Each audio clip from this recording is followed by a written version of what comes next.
ये उसी में कि इसको कल सर से पूछना है।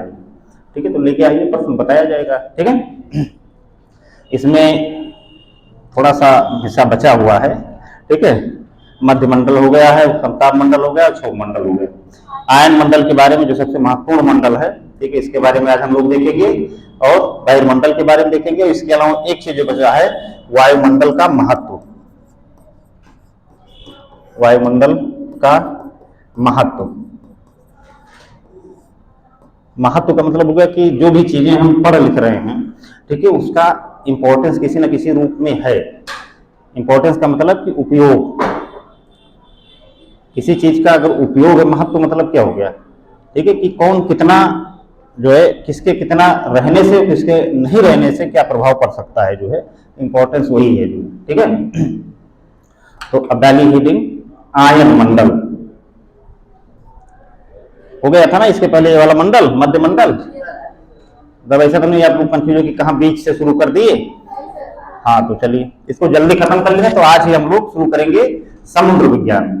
ठीक है, तो उसमें बहुत सारी चीजें आप समझेंगे, जो है कि जैसे सतह पे पर्वत पहाड़ पठार आप देखते हैं, उसी तरीके से समुद्र के तली में कौन कौन से स्थलाकृतियां होती हैं और उनका इम्पैक्ट क्या होता है, संसाधन समुद्र के क्या होते हैं, समुद्र में तापमान कैसे होता है, समुद्र में जो लवणता है, सैलिनिटी वो कैसे होती है, उसका इम्पैक्ट क्या होता है। ठीक है, और एक संसाधन के रूप में समुद्र का महत्व क्या, वो भी देखेंगे। और साथ ही साथ ये भी देखेंगे कि समुद्र के जो संसाधनों का को लेके अधिकार या झगड़ा है, तो समुद्र में कैसे सारे देशों का अपना अधिकार होता है, यानी तट से कितनी दूर तक जो है हमारा अपनी जमीन होती है, और उसके बाद में कितने क्षेत्रों में हम मछली पकड़ सकते हैं, कितने क्षेत्रों में कोई प्रयोग कर सकते हैं। ये सारा जो डेफिनेशन है, जो अंतर्राष्ट्रीय कानून है, ठीक है, कानून है UNCLOS, United National convention of law and sea, यानी 1982 का कानून है, बहुत महत्वपूर्ण कानून, उसके बारे में भी हम लोग देखेंगे। तो उसमें बहुत सारे टर्म जो यूपीएससी के फेवरेट हैं, ठीक है, वो आप देखेंगे। जैसे अनन्य आर्थिक क्षेत्र, महाद्वीपीय मग्न तट, महाद्वीपीय मग्न ढाल, महासागरीय मैदान, महासागरीय गर्त। इसके पहले आप लोगों ने जो सुना है कटक, महासागरीय मध्य महासागरीय कटक, इन सब के बारे में बहुत सारा चीज आप उसमें जानेंगे। तो इसको खत्म कर लेते हैं। इसमें बहुत सारा, तीसरा दिन आज हमें लग रहा है, तो अब समझाने का इसमें कुछ खास है नहीं, आप लिखने ही लिखना है आपको आज जो है। ठीक है, तो इसको फटाफट खत्म कर लेते हैं, फिर हम लोग आते हैं इस पे जो है। तो चलिए आयन मंडल डालिए। आयन मंडल थोड़ा सा एक मिनट समझ लीजिए, फिर लिखवाते हैं जो है। आयन मंडल का महत्व इसी रूप में है कि यहाँ पर जो है सूर्य की किरणें पड़ती है, जो उसकी फोटान किरण होती है, जब वो पड़ती है तो यहाँ पे आयनीकृत परतों का निर्माण हो जाता है। ठीक है, और वो वही परतों से टकरा के पृथ्वी की जो संचार तरंगें होती हैं वो वापस आती है, जिससे पृथ्वी पर संचार संभव होता है। जो हम लोग मोबाइल फोन, टेलीविजन, ठीक है, इस सब चीजों का प्रयोग करते हैं, वो सब इसी से संभव हो पाता है जो। तो इसका महत्व इस रूप में सबसे अधिक है जो है, समझ गए। और बाकी कुछ ज्यादा खास इसका महत्व है नहीं, यही बड़ा महत्व है जो, तो इससे बड़ा महत्व कोई हो ही नहीं सकता है। तो इसको हम लोग लिख लीजिए जो ये बात लिखिए। आयन मंडल, आयन मंडल वायुमंडल की चौथी परत है। आयन मंडल वायुमंडल की चौथी परत है।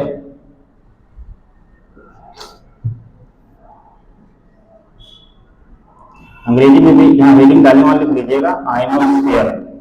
ठीक है, नहीं कहीं आयनोस्फीयर आ जाए तो आप कंफ्यूज हो जाए। वो अंग्रेजी में नहीं लिखता, हिंदी में ही लिखेगा। जो एग्जाम में क्वेश्चन आते हैं, ठीक है, हिंदी में देवनागरी में लिखा जाएगा जो। ठीक है, तो आप कंफ्यूज ना हो, इसलिए कुछ चीजों की आप अंग्रेजी में उसकी हेडिंग में डाल दिया करिए जो। आयन मंडल वायुमंडल की चौथी परत है, जो कि 80 से 400 किलोमीटर तक की ऊंचाई पर विस्तारित है। जो कि 80 से 400 किलोमीटर तक की ऊंचाई पर विस्तारित है। आवाज जा रही पीछे? नहीं जाएगी तो बता देना। विस्तारित है यानी, हाँ, आपका जो मध्य मंडल है वो कहाँ कहाँ से कहाँ तक है, 50 किलोमीटर से 80 किलोमीटर। तो 80 किलोमीटर के बाद फिर कहीं कहीं किसी किसी किताबों में 540 भी लिखा होता है, कहीं 500 भी लिखा होता है। ठीक है, तो आप ऊंचाई पे बहुत ज्यादा आपको मंथन नहीं करना है। ठीक है, जो एनसीईआरटी की भाषा है वही आप मान के चलिए। तो एनसीईआरटी में पुरानी वाली में 400 लिखा हुआ है, नई वाली में देखे हैं। ठीक है, तो आप वही भाषा लिखिए, उससे कोई दिक्कत नहीं है जो है। तो आप मान के चलिए कि 400 किलोमीटर तक है। ठीक है, तो 400 किलोमीटर तक की ऊंचाई में विस्तारित है। देखो, इसमें अल्प मात्रा में, इसमें अल्प मात्रा में नाइट्रोजन एवं ऑक्सीजन जैसी गैसें मिलती हैं। इसमें अल्प मात्रा में नाइट्रोजन एवं ऑक्सीजन जैसी गैसें मिलती हैं।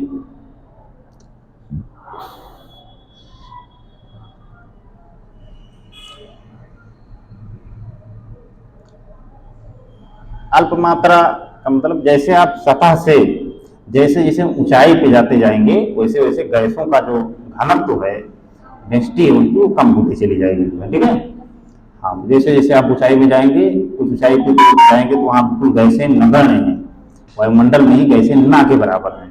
ठीक है, तो इसलिए देखिए जो अंतरिक्ष यात्री जाते हैं, चाहे बहुत ऊंचाई पे नहीं जाना है, तो वो अपने साथ जो है ऑक्सीजन सिलेंडर लेके जाते हैं। ठीक है, अंतरिक्ष यात्रियों को छोड़ दीजिए, जो बड़े बड़े ऊंचे ऊंचे पहाड़ों पे भी जाते हैं वो भी ऑक्सीजन सिलेंडर लेके जाते हैं। क्योंकि तो जैसे जैसे सतह से, सतह का मतलब आप समझ रहे हैं, सतह का मतलब समुद्र तल, जो समुद्र का तल है वही सतह मानी जाती है। समुद्र के तल से जैसे जैसे आप जो है ऊंचाई पे बढ़ते चले जाएंगे वैसे वैसे ऑक्सीजन का लेवल जो है कम होता चला जाएगा, गैसों का घनत्व भी कम होने लगता है। एक बार देखिए, जब बहुत लोग हवाई जहाज में बैठते हैं, बहुत ऊंचाई पे जाते हैं, ठीक है, तो कुछ लोगों नाक से खून बहने लगता है। ठीक है, तो खून क्यों बहता है? उसका कारण ये है कि वायुदाब कम हो जाता है, वायु का प्रेशर कम हो जाता है, और वायु का प्रेशर आपके शरीर के प्रेशर से कम रहता है। शरीर में भी तो आपके प्रेशर है, जब भी खून देखिए एक जगह से दूसरे स्थान पे जाता है, फेफड़ों से पूरे शरीर में उसका ट्रांसपोर्ट होता है। अब अगर कहीं कमजोर क्षेत्र है, ठीक है, तो वहाँ अब बाहर का वायुदाब कम है, और बाहर का वायुदाब कम है तो जो सबसे कमजोर परत होती है नाक के पास होती है, तो वहां से खून बहने लगता है कई बार जो। ठीक है, तो वो इसीलिए बहता है कि वायुदाब कम हो जाता है जो।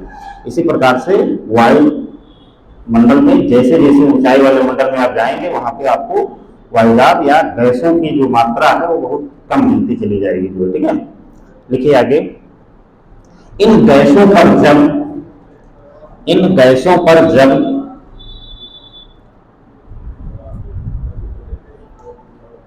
इन गैसों पर जब सूर्य के परावैगनी फोटान का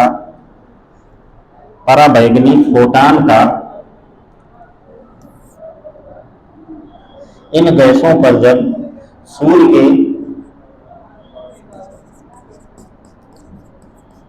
के परावैगनी फोटान का प्रहार होता है, सूर्य के परावैगनी फोटान का प्रहार होता है,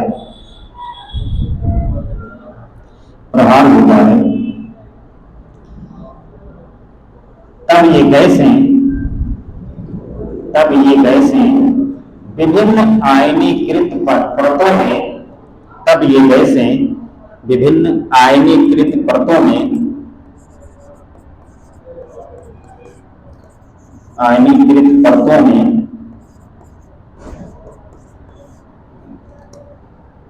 गैसें विभिन्न आयनीकृत परतों में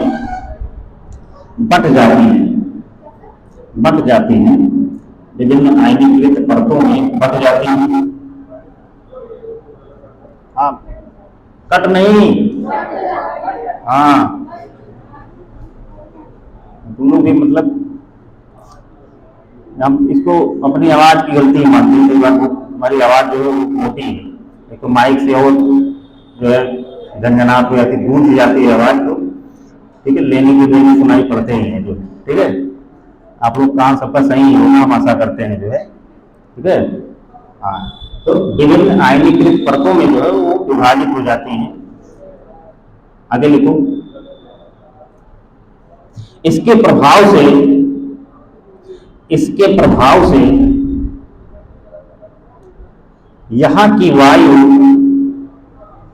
इसके प्रभाव से यहाँ की वायु विद्युत आवेशित हो जाती है। इसके प्रभाव से यहाँ की वायु विद्युत आवेशित हो जाती है। लिख लेंगे कि लिख दूं? विद्युत आवेशित हो जाती है। जब कभी उल्का पिंड, जब कभी उल्का पिंड, उल्का पिंड समझ रहे हैं ना? हैं? ना जान रहे तो बता दें। उल्का पिंड का मतलब ये हो गया कि छोटे छोटे टुकड़े जो हमारे आकाश में विचरण करते हैं सुगम रूप से, ठीक है। तो कई बार क्या होता है कि पृथ्वी के वायुमंडल में प्रवेश करने लगते हैं, ठीक है। तो जब ये आयनीकृत परतों पे आते हैं तो तेजी से घर्षण से जल उठते हैं, ठीक है। बहुत जो है लंबा जो है रोशनी निकलेगी एकाएक जो है, तो इन्हीं आयनीकृत परतों से वो टकरा के जल जाते हैं, जो है पृथ्वी तक पहुंच नहीं पाते हैं। अगर पृथ्वी तक पहुंच जाए तो कहीं गिर जाए तो नुकसान से ज्यादा हो संभावित है। तो एक सुरक्षा तो हमारी ये हो जाती है इन आयनीकृत परतों से कि जो भी उल्का पिंड वगैरह हमारे वायुमंडल में प्रवेश करने के बारे में सोचते हैं तो वही जल जाते हैं, ठीक है, घर्षण से। आगे लिखिए, यही बात लिख लीजिए। क्या लिखे हैं? जब उल्का पिंड आयन मंडल में प्रवेश करते हैं, आयन मंडल में प्रवेश करते हैं तो घर्षित होकर जल उठते हैं, तो घर्षित होकर जल उठते हैं।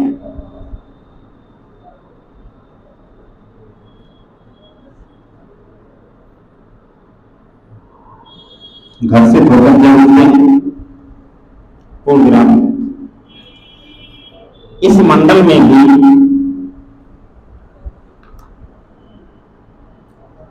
एक बार पुनः,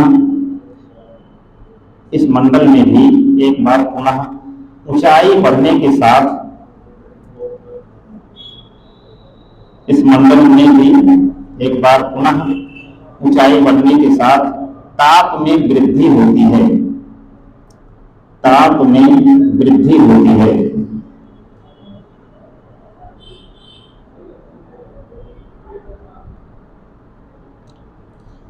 पृथ्वी द्वारा, पूर्ण विराम के बाद, पृथ्वी द्वारा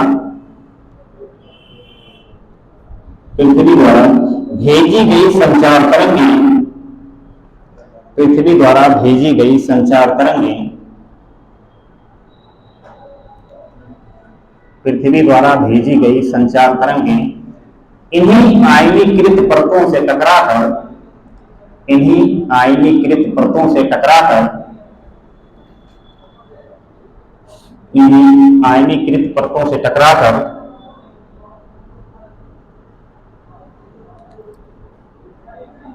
पृथ्वी पर वापस आती हैं, आयनीकृत परतों से टकराकर पृथ्वी पर वापस आती हैं,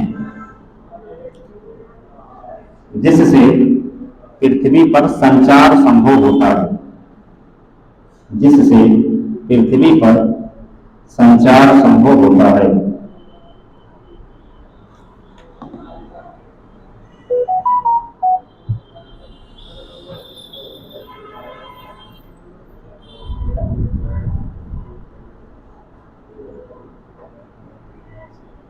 संचार संभव होता है। पैराग्राफ चेंज करके लिखिए, इस मंडल में, पैराग्राफ चेंज करिए, लिखिए इस मंडल में जब भी कभी, इस मंडल में जब भी कभी सौर तूफान का प्रवेश होता है, इस मंडल में जब भी कभी सौर तूफान का प्रवेश होता है, सौर तूफान का प्रवेश होता है, तो इसके 3 प्रभाव देखने को मिलते हैं, तो इसके 3 प्रभाव देखने को मिलते हैं। डैश।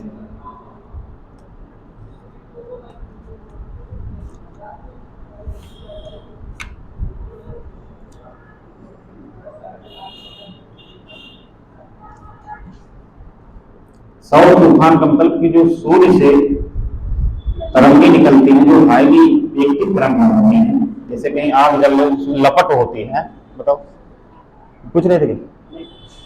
जैसे सूर्य क्योंकि बहुत गर्म है, 5-6 हजार डिग्री सेंटीग्रेड उसके सतह का तापमान है, ठीक है। जैसे आग जलती है, आप लोग देखते हैं लपट निकल के, कई बार लपट पे होता है, उस मूल आग से कट के बाहर निकल जाती है। जो उसी प्रकार से कई बार होता है कि सूर्य से भी इसी प्रकार की लपटें तरंगों का रूप लेके निकल जाती हैं, जो है तो वो जो है पृथ्वी के वायुमंडल तक भी पहुंच जाते हैं कई बार।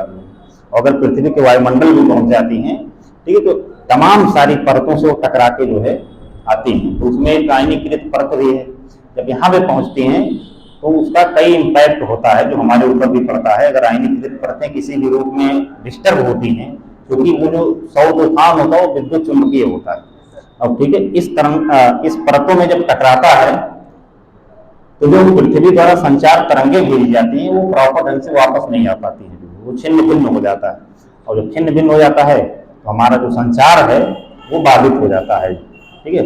इसलिए आप देखिए बिजली जब चमक वमक होती है उस दौर में थोड़ा संचार बाधित रहता है, ठीक है। अब तो खैर बहुत नवीनतम टेक्नोलॉजी का प्रयोग हो रहा है तो उतना आप इसका प्रभाव नहीं पड़ता है, लेकिन आप 90 के दशक या 10 के दशक इस समय देखेंगे, ठीक है, तो इस सबका बड़ा इम्पैक्ट था। जो मतलब घर में टेलीविजन ही नहीं चल रहा है, अगर 2-3 दिन बारिश बढ़िया हो गई, बिजली चमक गई, जो ठीक है। लेकिन अब तो चीज़ें बदल गई, जो है ठीक है। ज़्यादा नवीनतम टेक्नोलॉजी का प्रयोग करें तो बहुत ज़्यादा इम्पैक्ट अब नहीं देखने को मिलता है, लेकिन पहले इसका इम्पैक्ट बहुत हो रहा था। तो इसका 3 प्रभाव जो है वो तीनों लिख लीजिए। ये आपके यूपीएससी के एग्जाम के दृष्टिकोण से बहुत महत्वपूर्ण प्रभाव है, जो ठीक है। आपके एग्जाम में इसी प्रकार का प्रश्न बनाया जाएगा कि यदि पृथ्वी के वायुमंडल में सौर तूफान प्रवेश करेगा या करता है तो इसके निम्न प्रभाव पड़ेंगे या नहीं पड़ेंगे, ठीक है। उसमें तीनों चारों प्रभावों का वो लिख देगा, एक आध प्रभाव जो है जबरदस्ती भी लिख देगा, और उसमें आपको छांटना रहेगा कि कौन सा इम्पैक्ट सही है कौन सा इम्पैक्ट गलत है, ठीक है। छांट आप कब पाएंगे, जब आप खुद श्योर होंगे या जानते होंगे, और नहीं तो फिर गलत वाला भी छांट छूट के चले आएंगे, ठीक है। गलत वाला छांट के चले आएंगे तो फिर छांटेंगे, जो है फिर दिक्कत आपको होगी, जो है। तो लिखिए पहला, सौर तूफान का प्रभाव होता है तो इसके 3 प्रभाव देखने को मिलते हैं। डैश दे दीजिए, डैश समझ में ना। अब डैश देके पहला लिखिए, फर्स्ट लिखिए, सौर तूफान के चुंबकीय गुण से, सौर तूफान के चुंबकीय गुण से, सौर तूफान के चुंबकीय गुण से रेडियो तरंगे रुक जाती हैं।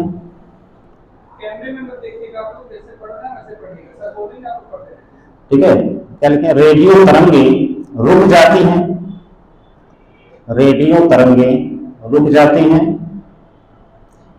जिससे पृथ्वी पर संचार बाधित होता है, जिससे पृथ्वी पर संचार बाधित होता है,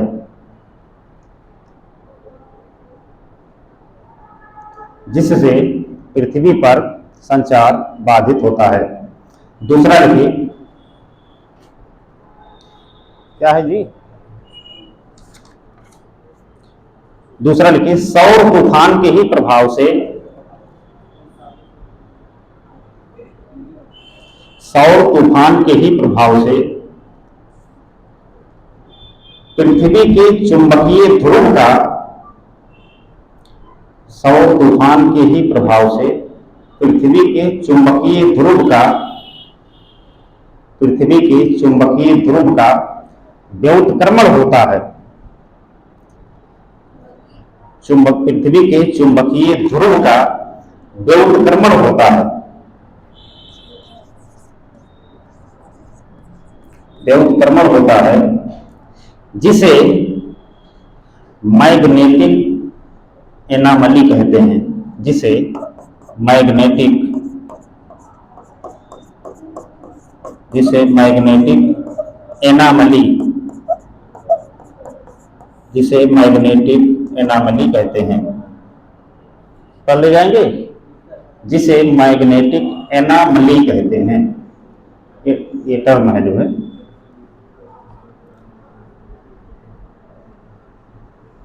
चुंबकीय ध्रुव को समझ रहे हैं कि नहीं, ठीक है। पृथ्वी पे एक सामान्य ध्रुव होते हैं, उत्तरी ध्रुव और दक्षिणी ध्रुव, जिसको हम लोग प्रायः देखते रहते हैं और इसको सुने खूब हैं। ठीक है, वो लगभग थोड़ा सा 23.5 डिग्री झुका हुआ है, तो लगभग इस तरह हो जाएगा। ठीक है, एक ध्रुव ये हो जाएगा, साउथ दक्षिणी ध्रुव हो जाएगा और ये उत्तरी ध्रुव हो जाएगा। ठीक, और जो पृथ्वी का चुंबकीय ध्रुव होता है वो अलग होता है। जो अब चुंबकीय ध्रुव हो सकता है इस तरह रहे। ठीक है, यहाँ कनाडा वनाडा के पास उत्तरी ध्रुव होगा और दक्षिणी ध्रुव आप देखेंगे तो अंटार्कटिका वगैरह में पड़ेगा जो है। ठीक है, आप जो मैप है, ठीक, उसमें जाइएगा मैप की किताब में, तो उसमें देखिएगा, तो उसमें लिखा रहेगा चुंबकीय ध्रुव उत्तरी ध्रुव, चुंबकीय दक्षिणी ध्रुव। ठीक है, इसी वाले मैप में भी अगर आप ध्यान से देखेंगे तो आपको दिख जाएगा, एक मार्क बना रहेगा और लिखा रहेगा चुंबकीय उत्तरी ध्रुव, चुंबकीय दक्षिणी ध्रुव। ठीक है, तो इसमें भी डिस्टर्ब हो जाता है, जब सौर तूफान प्रवेश करते हैं तो ये चुंबकीय ध्रुव है, ठीक है, इसमें भी परिवर्तन हो जाता है जो है। ठीक है, तो दूसरा प्रभाव ये हो गया है। तीसरा प्रभाव देखिए, यानी पहला प्रभाव हो गया कि संचार तरंगें बाधित हो जाती है पृथ्वी की। दूसरा, पृथ्वी के चुंबकीय ध्रुव में व्युत्क्रमण आ जाता है। और तीसरा प्रभाव आप लिखिए, देखिए सौर तूफान के प्रभाव से ही, ये बहुत महत्वपूर्ण है, सौर तूफान के ही प्रभाव से ध्रुवीय प्रदेशों में प्रकाश की घटना होती है। ध्रुवीय प्रदेशों में प्रकाश की घटना होती है, प्रकाश की घटना होती है।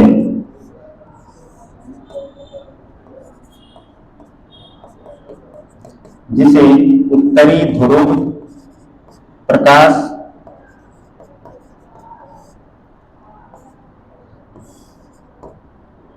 और उत्तरी ध्रुव प्रकाश जहां लिखिएगा वहां लिखिएगा, इसको अंग्रेजी में बहुत ज्यादा लिखा जाता है, हिंदी में ज्यादा आप लिखा हुआ नहीं पाएंगे।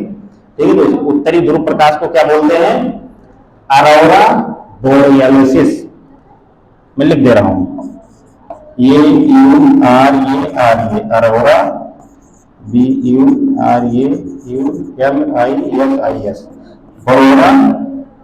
अरोरा बोरियलिसिस, वही लिखेगा। अरोरा स्पेलिंग बोल देता हूं मैं, आप लोग लिखिएगा AURORA, अरोरा। बोरियलिसिस की स्पेलिंग BOREALIS,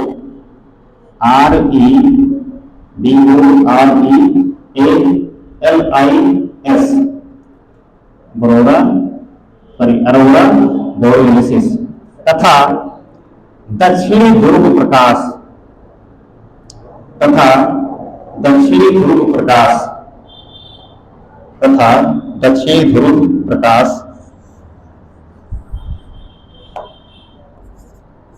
दक्षिणी ध्रुव प्रकाश, अब इसका अंग्रेजी लिख दीजिएगा अरोरा ऑस्ट्रेलियलिसिस। ऑस्ट्रेलिया लिख लेते हैं ना, बस उसी में ऑस्ट्रेलियलिसिस कर दीजिए, SIS कर दीजिए। ये USTRILASIS, ऑस्ट्रेलियलिसिस,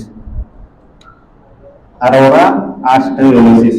इसको याद करने का सबसे बढ़िया तरीका ये है, ऑस्ट्रेलिया दक्षिणी ध्रुव में है ना, यानी दक्षिणी गोलार्ध का भाग है, तो दक्षिणी ध्रुव पे अगर होगा प्रकाश की घटना तो उसको अरोरा दोनों में कॉमन है। ठीक है, तो दक्षिणी ध्रुव वाले को अरोरा ऑस्ट्रेलियलिसिस कहते हैं और उत्तरी ध्रुव वाले को अरोरा बोरियलिसिस कहते हैं। ठीक है, तो अरोरा ऑस्ट्रेलियलिसिस जो है वो दक्षिणी ध्रुव में, दक्षिणी ध्रुव में ऑस्ट्रेलिया नामक देश भी है। ठीक है, तो इससे हम याद कर लेंगे, जो हमेशा याद रहेगा। जो अब दो ही है तो एक अगर हम किसी घटना से जोड़ देंगे तो दूसरा तो अपने आप हो ही जाएगा, क्योंकि ध्रुव दो ही है। दक्षिणी ध्रुव को हम ऑस्ट्रेलिया से जोड़ दिए क्योंकि दक्षिणी ध्रुव में ऑस्ट्रेलिया पड़ता है, तो एक बचा वो अरोरा बोरियलिसिस है, जो कई बार पूछा गया है, जो PCS में को पूछा जाता है और आपके UPSC में भी एक प्रश्न को बनाया जाता है। तो ये तीन घटना कब होती है? जब आपके पृथ्वी के वायुमंडल में सौर तूफान का प्रवेश होता है। तो इसका तीन प्रभाव, पहला संचार तरंगे पृथ्वी की बाधित होती हैं, दूसरा पृथ्वी के चुंबकीय ध्रुव में परिवर्तन होता है, और तीसरा जो है वो आपका प्रकाश की घटना होती है। दोनों ध्रुवों पर प्रकाश की घटना होती है। जो ये 3 प्रभाव आपको देखने को मिलते हैं। जो यही आपका जो है आयन मंडल का इम्पैक्ट है। जाहिर सी बात है, अगर मानव पे कोई प्रभाव होगा, ठीक है, तो जीवधारी पे भी प्रभाव होगा। लेकिन उदाहरण में आप देखा जाता है कि लिखा जाता है कि मनुष्य में ये दिक्कतें हो सकती हैं, तो मनुष्य के साथ जीवों पे भी पड़ेगा और जंतुओं पे भी पड़ेगा। अगर कोई भी हानिकारक विकिरण कहीं भी आपके शरीर से टच होती है तो उसका नुकसान ज्यादा होता है। जैसे हम लोग देखिए, जब कहीं चोट वोट खा जाते हैं, ठीक है, तो आप एक्सरे कराते हैं, अल्ट्रासाउंड कराते हैं। इसमें क्या है, इसमें विकिरण तो होती है। ठीक है, आप अल्ट्रासाउंड करवाएंगे तो उसमें क्या रहेगा, आपके पेट के हिस्से में घुमाया जाएगा, एक छोटा सा वो रहेगा, जो उससे वो किरणें इतनी प्रभावशाली होती है कि आपके शरीर को घेर जाती है। ठीक है, या कहीं एक्सरे होता है तो एक्सरे भी वही होता है, एक्सरे में भी आपको घुमाया जाता है, जो होती है पुंज जो उसकी। ठीक है, तो आप देखेंगे वो आपके शरीर से जो है हर हिस्से में चले जाओ, शरीर में जाएगी नहीं, शरीर के हर हिस्से का बिल्कुल क्लियर पिक्चर वो प्रदान करेगी आपको। और आप जो एक्सपर्ट होगा वो उसमें अनुमान लगा देगा कि हाँ भैया यहाँ पे सामान्य नहीं है, ये टेढ़ा है या टूटा है या फ्रैक्चर है, वो अनुमान लगा लेगा। उसी का प्रिंट निकाल के आपको दे देगा और उसी प्रिंट को डॉक्टर देख के बता देगा कि भैया ये वाली नस या ये वाली हड्डी टूटी हुई है। लेकिन कई बार आपको सलाह दी जाती है कि जब जरूरत हो तभी आप इन सब का प्रयोग करें, अनावश्यक ऐसे घूमते हुए जाके अल्ट्रासाउंड नहीं करवा लेना चाहिए, क्योंकि जो विकिरण होती है इससे आपके टिश्यू जो होते हैं वो इन्फेक्टेड हो सकते हैं। ठीक है, किरणें जो होती हैं वो हमेशा अच्छी नहीं होती है, जो कभी आपके शरीर के टिश्यू को नुकसान पहुंचा सकती है। जो अब टिश्यू को नुकसान पहुंचने का मतलब ये हो गया कि ट्यूमर वगैरह जो आप लोग सुनते हैं वो क्या है, ट्यूमर क्या है, गांठ बन जाती है, या आपके शरीर की जो सेल्स हैं वो प्रभावित हो सकती हैं, निष्क्रिय हो सकती हैं। कैंसर और क्या है, कैंसर में आपकी सेल्स जो है वो खराब हो जाती हैं, इन्फेक्टेड हो जाती हैं, और खुद तो होती हैं, अगल बगल के सेल्स को डैमेज करते चली जाती हैं। जो डैमेज करते चली जाती हैं तो धीरे धीरे शरीर जो है आपका प्रभावी या समुचित तरीके से काम करना, सुचारू रूप से काम करना धीरे धीरे कम करता है, क्योंकि पूरे शरीर में एकाएक तुरंत नहीं हो जाता है। कैंसर जो है जहां भी जिस भी अंग में होगा तो तुरंत तत्काल पूरे अंगों को डैमेज नहीं करते कि आज कैंसर हुआ कल मर गए। ठीक है, आप लोग देखते हैं कि कैंसर कहा जाता है कि भैया अभी प्राइमरी स्टेज में है, सेकेंडरी स्टेज में है, या तीसरे चौथे स्टेज में पहुंच गया। स्टेज का मतलब हो गया कि किसी अंग को जो है कितना परसेंट खराब कर चुका है। ठीक है, अगर ज्यादा स्टेज में पहुंच गया तो फिर बचने की संभावना बहुत कम होती है। अगर प्राइमरी स्टेज में आपको पता चल गया तो प्राइमरी स्टेज में जो है संभावना होती है कि सही हो जाए। तो अब कैंसर के इलाज में भी हम लोगों के पास ये विकल्प है। कैंसर के इलाज में क्या करते हैं, कीमोथेरेपी करते हैं। ठीक है, कीमोथेरेपी में क्या होता है, उसमें भी किरण भी होती है, और जो डैमेज सेल्स हैं, ठीक है, उनको उसी किरण से हटाया जाता है, यानी उनको निष्क्रिय किया जाता है कि वो सक्रिय ना रह जाएं, कि अगल बगल के सेल्स को किसी प्रकार का नुकसान पहुंचा पाए या और सेल्स को जो है निष्क्रिय कर पाए, जो तो खत्म हो जाता है कई बार, और बाकी हिस्से को ऑपरेट करके निकाल दिया जाता है। लेकिन इसमें भी संभावना कीमोथेरेपी में होती है कि सही सेल्स ना खराब हो जाए, इसीलिए 50-50 चांस ही होता है। जब आप कैंसर का इलाज कराने जाएंगे तो उसमें 50-50 चांस ही होगा कि आप बच पाएंगे कि नहीं बच पाएंगे, क्योंकि डॉक्टर भी कहेंगे भैया चलो ठीक प्रयास कर लेते हैं। अगर 5% की संभावना होती है तो किसी की फैमिली तो थोड़े कहेगी कि नहीं नहीं भैया आप रहने दो। कोई आदमी बहुत बुजुर्ग हो गया है, 110 साल का है या 100 साल का है, तब तो आदमी कहता है कि आप मर जाए तो ठीक है, क्योंकि कोई मतलब जिंदा रहने का ही नहीं। ठीक है, ना उठ पा रहे हैं, ना बैठ पा रहे हैं, ना सही सांस ले पा रहे हैं, ना बोल पा रहे हैं, ना खा पी पा रहे हैं, तो ऐसे आदमी का जीना कोई अनिवार्य नहीं होता है। ऐसे आदमी चले ही जाना अच्छा होता है। जो और खुद उसके परिवार के सदस्य भी कहने लगते हैं कि भैया आप निकल लेते तो बड़ा अच्छा रहा, कहते हैं कि नहीं कहते हैं। लेकिन अगर कोई नौजवान है, ठीक है, 30 साल 35 साल का है, ठीक है, अगर उसको हो गया तो डॉक्टर गरीब भी कहेंगे भैया 2% चांस है कि बच पाएंगे, तब भी आदमी अपना घर द्वार सब बेच देगा, जो है नहीं यार 2% तो है। 2% का मतलब 100 मरीजों में से 2 लोगों को बचना है, तो उसमें 2% की चांस बहुत होता है। आप लोगों के सिलेक्ट होने का चांस कितना है, 2% भी नहीं है, क्योंकि 0.00% होगा। लेकिन तब भी आप लोग लगे हैं भैया पता नहीं हम ही हो जाएं, होते भी लोग हैं। जो कितना फॉर्म आता है IAS विशेष में, कितना पद होता है IAS विशेष में, 1000 वैकेंसी मान लीजिए होती है औसतन, जो है फॉर्म पढ़ते हैं 8-10 लाख।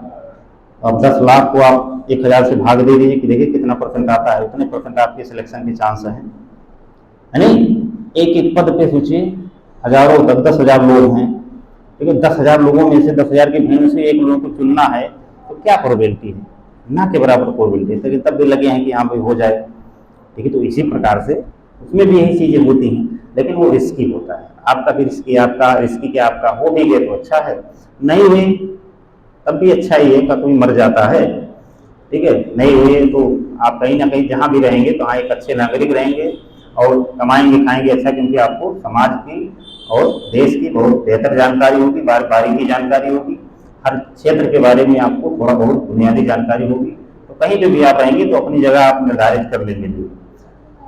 जैसे हम लोग मान लीजिए तैयारी किए, पहुंचे भी उस स्थान तक, इंटरव्यू तक नहीं सिलेक्ट हुए, हमारे जैसे लाखों की संख्या में लोग हैं जो नहीं सिलेक्ट हुए, उसमें नहीं हुए, लेकिन कहीं दूसरी जगह हो गए ना, मर तो नहीं रहे हैं कि मर गए एकदम से जो हुआ ही नहीं, तो थोड़ा बहुत प्रोबेबिलिटी वहाँ नहीं तो यहाँ, यहाँ नहीं तो वहाँ, ठीक है। इसमें पहले यही होता था, जो पहले जब आदमी तैयारी करने जाता तो पहले साल में वो कहता था कि IAS के नाम तो बनेंगे नहीं लोग, अगर कहीं PCS का नाम भी ले लिए, ठीक है, इलाहाबाद में तो हम लोग गए थे तैयारी करने, तो कहीं ये लोग कई हॉस्टलों में तो माहौल था कि अगर PCS का फॉर्म भी डाल देता था आदमी तो बड़ा चोरी चोरी डालता था, ठीक है, कहीं और लोगों को पता चल जाएगा तो कहेंगे ये देखो, इनको देखो, ये PCS डाले बैठे हैं, ठीक है। अब तो खैर स्थितियाँ बदल गई, ठीक है, तो चोरी चुपके से डालता था जो, लेकिन 1-2 साल बीतने के बाद फिर भी नहीं निकलता, तो वो आदमी कहता था PCS का भी डालने लगता है, PCS भी डालेगा तो PCS में अमूमन प्री निकाल ले गए या नहीं भी निकला,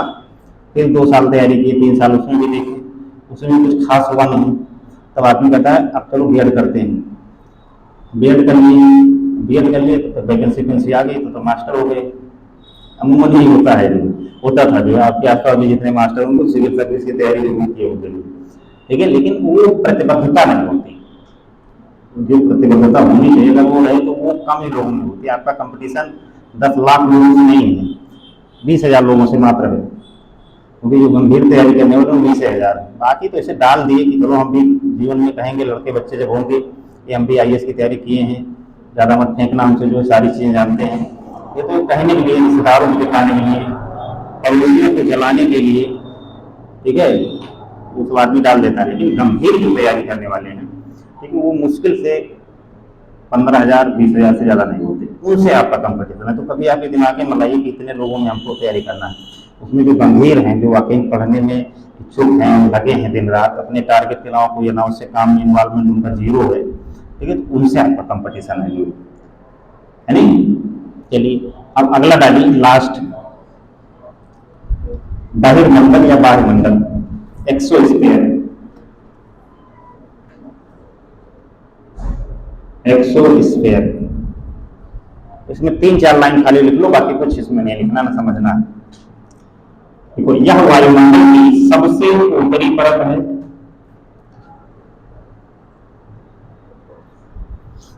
यह वायुमंडल की सबसे ऊपरी परत है,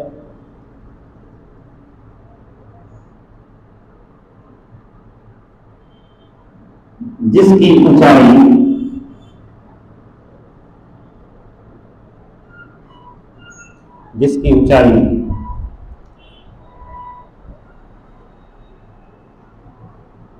अब देखिए, एक यहाँ पे ध्यान रखिए, ऊंचाई इसकी जो है, ठीक है, वो तो 1200-1400 किलोमीटर तक मानी जाती है जो लेखन में होता है, लेकिन उसके ऊपर जो वायुमंडल होता है, लेकिन वो वायुमंडल केवल नाम उसका वायुमंडल है, क्योंकि उसमें गैसें जो होती हैं बिल्कुल नगण्य है, ना के बराबर है। मैंने पहले ही बता दिया था कि स्ट्रालर एक विद्वान है, उन्होंने कहा कि वायुमंडल की ऊंचाई जो है 10,000 किलोमीटर तक है, 10,000 किलोमीटर तक है, लेकिन उसमें कोई मंडल वंडल नहीं, क्योंकि वायु ही नहीं है, वायु बिल्कुल ना के बराबर।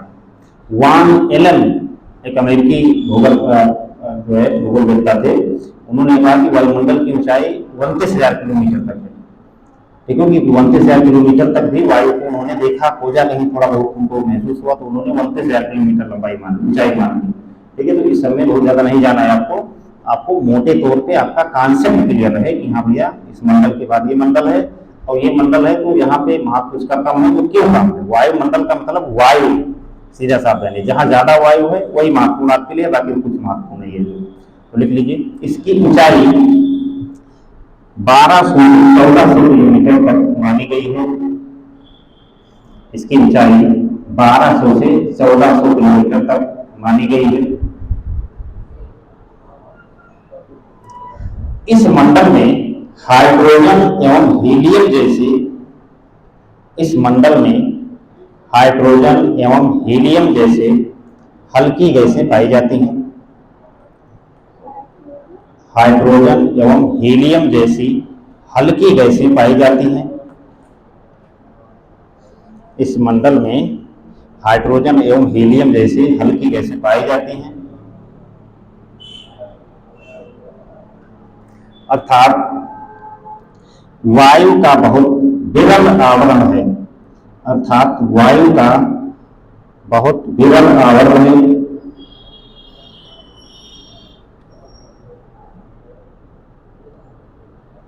जहां वायु का बहुत विरल आवरण है। यही कारण है कि विरल आवरण है। उसके बाद यही कारण है कि ऊंचाई बढ़ने पर तापमान में कमी आती है। यही कारण है कि ऊंचाई बढ़ने पर ताप में कमी आती है। ताप में कमी आती है। ठीक है, ये आपके हो गए 5 मंडल भैया हैं। हाँ, जो मैग्नेटिक पोल में चेंजमेंट होता है वो कैसे होता है? मैग्नेटिक पोल में व्युत्क्रमण का मतलब ये होता है कि अमूमन जो आपका चुंबकीय ध्रुव होता है वो आपका यहाँ पे जो वास्तविक चुंबकीय ध्रुव है कनाडा के पास और यहाँ अंटार्कटिका के पास। और व्युत्क्रमण का शब्द का सीधा मतलब उल्टे जाना। ठीक है, तो क्या हो जाता है, इधर हो जाएगा। ठीक है भाई, यही परिवर्तन हो जाता है। ठीक है, तो सौर तूफान का 3 प्रभाव है। आप लोग इसको रिवीजन कीजिएगा। अब एक छोटी सी हेडिंग डालिए, वायुमंडल का महत्व। वायुमंडल का महत्व ये तो अब आप लोग अपने मन से भी सोच के कर सकते हैं। जो है मैंने क्वेश्चन भी दिया था, कितने लोग लिख के लाए थे? लड़कों में तो 1 लोग लिख के लाए हैं, लड़कियों में बहुत सारे लोग लिख के लाए हैं। भैया काहे नहीं लिखते हैं आप? लिखा के लिए क्या क्या महत्व हो सकता है वायुमंडल का? आपसे कहीं कोई प्रश्न पूछे कि यदि वायुमंडल ना हो, ठीक है, खुराफाती पूर्ण जो प्रश्न होते हैं, ठीक है, यदि वायुमंडल ना हो तो क्या होगा? तो जीवन वो इसे छोड़ दीजिए। ठीक है, मूल बात बताइए। मौसम रहेगा ही नहीं। हाँ, संचार ठीक है। छोटे छोटे टुकड़ों में मत बताइए, मूल बात बताइए। ठीक है,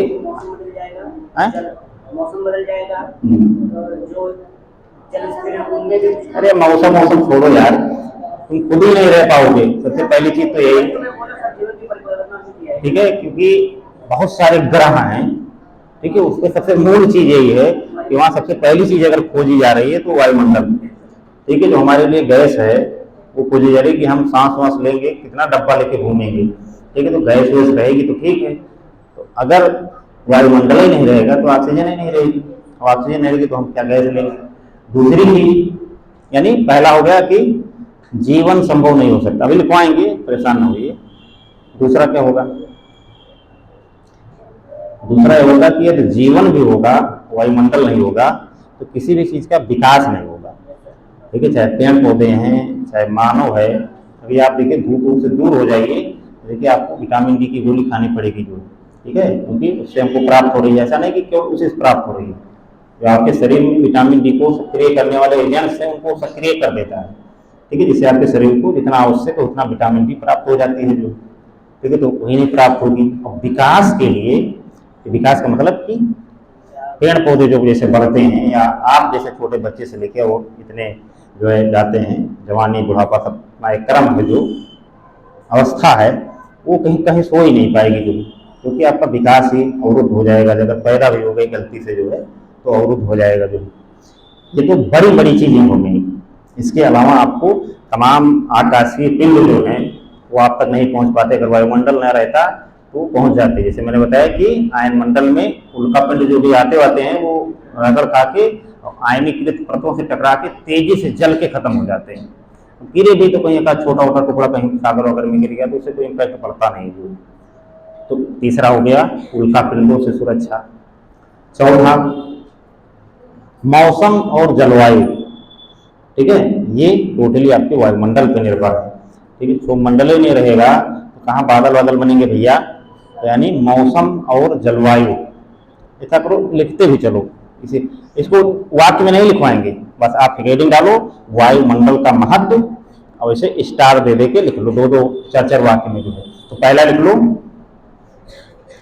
वायुमंडल का महत्व, तो पहले में लिखो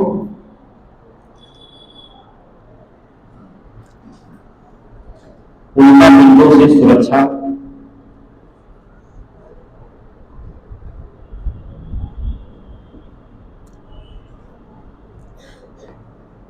जीवन के लिए अनिवार्य, उल्का पिंडों से सुरक्षा। दूसरा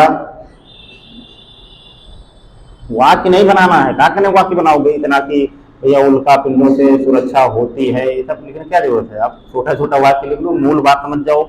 उल्का पिंड से सुरक्षा कैसे होती है आप लोग देख ही चुके हैं, आयन मंडल से टकरा के वो चीजें जल जाती हैं जो, ठीक है। तो ये बातें समझ गए ना, तो उतना लिखो जितना आपको समझने की जरूरत है सार गर्भित रूप से। क्या करने पन्ना भरोगे जो है, पढ़ने में भी दिक्कत लिखने में भी दिक्कत, तो कोई मतलब है नहीं।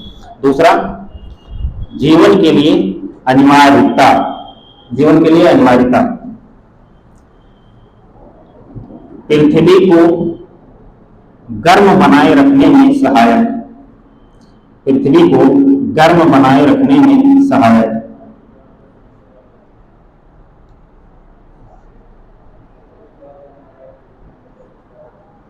गर्म बनाए रखने में सहायक।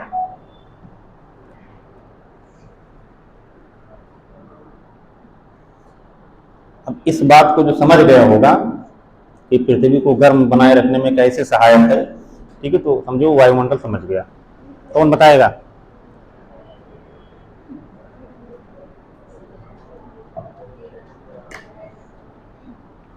तो हम तुम लोग ऐसे अपने मन से नहीं बताओगे, जबरदस्ती हम पूछेंगे। चलो तुम ही बता डालो, खाली हो। हाँ, कौन सी किरणों को आने देता है? हाँ वेरी गुड, बस चलो तुम बैठ जाओ, समझ गए, तुम जानती हो। तुम बताओ। अबे एक एक लोग। हाँ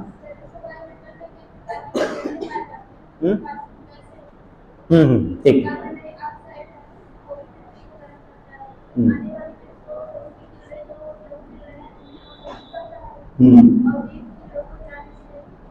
देव की किरणें क्या होती है तुम बताओ।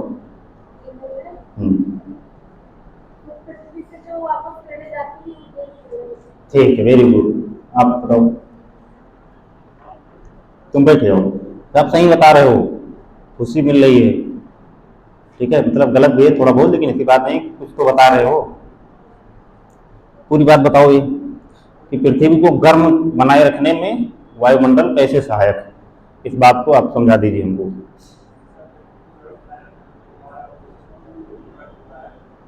तेज बोलो यार, कौन सा यहाँ डर पड़ा हुआ है, कौन तुमको कुछ कहेगा कुछ थोड़ा है।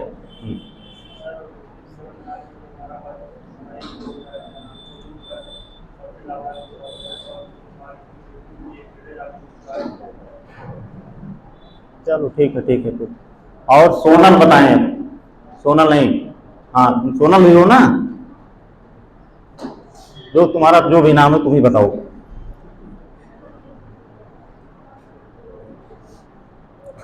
अरे गधों, हाँ बताओ, तेज बोलो तेज, भाषा सब इतना तेज देते हो तो तुम नहीं बता पाओगी।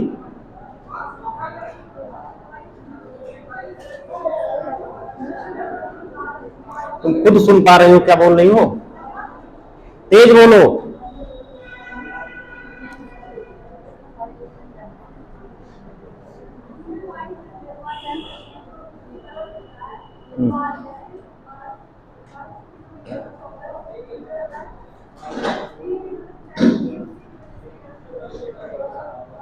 चलो तुम इनकी, हाँ तुम बताओ। हाँ तेज बोलाओ फिर से।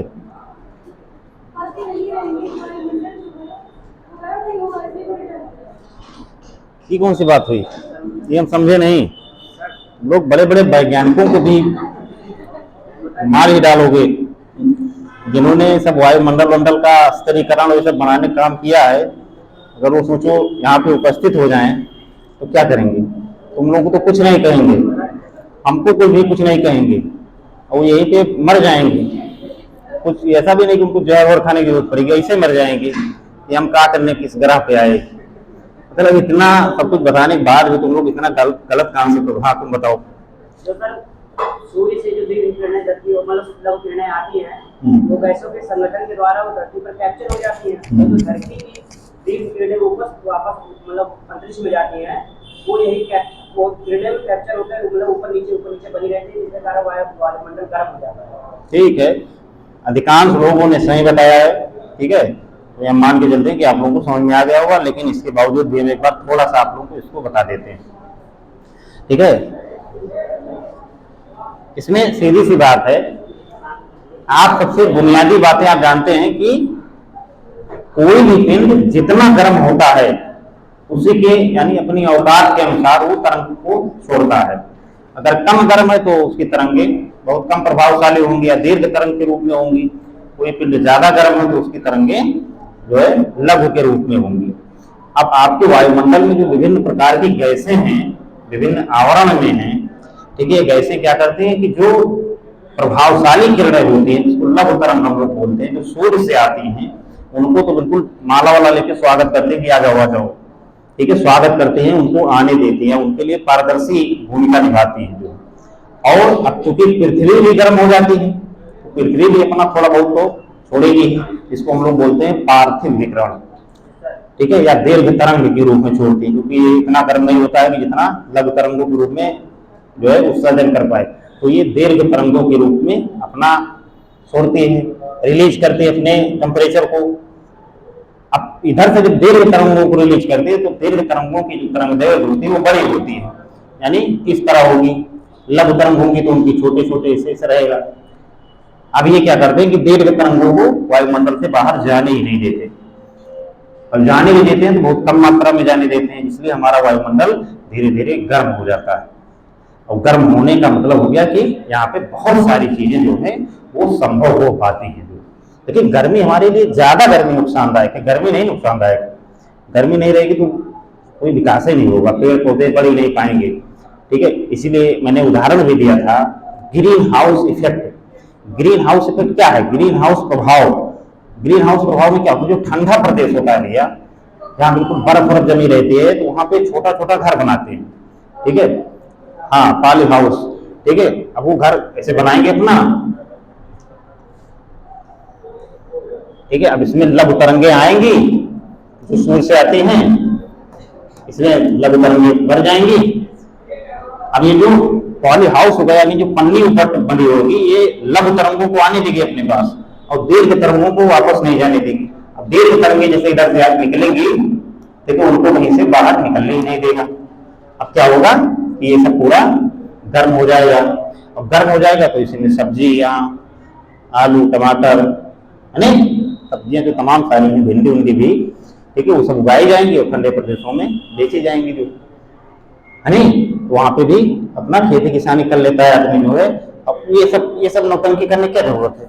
ये खाली नौटंकी इतना करना किया इसीलिए जाता है कि पॉली हाउस बन जाए और अंदर गर्मी हो, पेड़ पौधों का विकास आसानी से हो सके, और आसानी से नहीं जल्दी हो सके। ठीक है, आप देखें जो नर्सरी वगैरह होती है उसमें भी ये प्रयोग किया जाता है कि नर्सरी जल्दी से जल्दी तैयार की जा सके।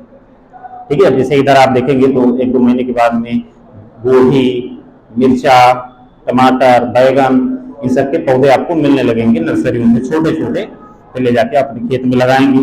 तो नर्सरियों पे इसी तरह तैयार किए जाते हैं, यहाँ पे छोटे छोटे पॉली हाउस कहीं बना के और उसमें सब चीज की खेती की जाती है। तो ठंडे प्रदेशों में गर्म बनाने के लिए पॉली हाउस का निर्माण किया जाता है। ठीक है, तो गर्म होना, पृथ्वी का गर्म होना बहुत जरूरी है, और गर्म नहीं होगी तो बहुत सारी चीजों का विकास नहीं होगा जो। ठीक है, तय हो गया। महत्व में 3, चौथा लिखो, मौसम एवं जलवायु के, मौसम एवं जलवायु के विभिन्न घटकों का क्रियाशील होना, मौसम एवं जलवायु के विभिन्न घटकों का क्रियाशील होना।